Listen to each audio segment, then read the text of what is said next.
जादुई घंटी। बहुत समय पहले एक छोटे से गांव में रामू नाम का एक लड़का रहता था। वह बहुत गरीब था, लेकिन उसका दिल बहुत बड़ा था। रामू ईमानदारी और मेहनत से काम करता था, पर फिर भी उसकी जिंदगी में हमेशा कठिनाइयां रहती थीं। एक दिन रामू जंगल से लकड़ियां इकट्ठा करने गया। अचानक उसे एक पुरानी चमकदार घंटी मिली। घंटी बहुत ही सुंदर और अनोखी दिख रही थी।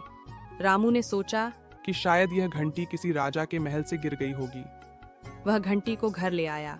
घर पहुंचते ही उसने घंटी को बजाने की कोशिश की। जैसे ही घंटी बजी, एक जादुई रोशनी चारों ओर फैल गई और एक दयालु देवता प्रकट हुए। देवता ने कहा, रामू, यह जादुई घंटी तुम्हारे अच्छे कर्मों का फल है। जब भी तुम इसे बजाओगे, तुम्हारी एक इच्छा पूरी होगी। लेकिन याद रखना, इसका उपयोग केवल दूसरों की भलाई के लिए करना। रामू बहुत खुश हुआ। उसने घंटी को एक सुरक्षित जगह पर रख दिया। अगले दिन गांव में एक बूढ़ी औरत आई जो बहुत भूखी थी। रामू ने घंटी बजाई और भगवान से प्रार्थना की।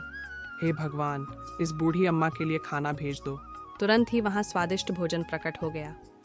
धीरे धीरे रामू ने घंटी का उपयोग गांव वालों की मदद करने के लिए करना शुरू कर दिया। कोई बीमार होता तो रामू घंटी बजाकर दवा मंगवाता। गांव में बारिश नहीं हो रही थी तो रामू ने घंटी बजाकर बारिश की प्रार्थना की। लेकिन एक दिन गांव के एक लालची आदमी को इस जादुई घंटी के बारे में पता चला। उसने सोचा, अगर यह घंटी मेरे पास हो तो मैं अपनी सारी इच्छाएं पूरी कर लूंगा।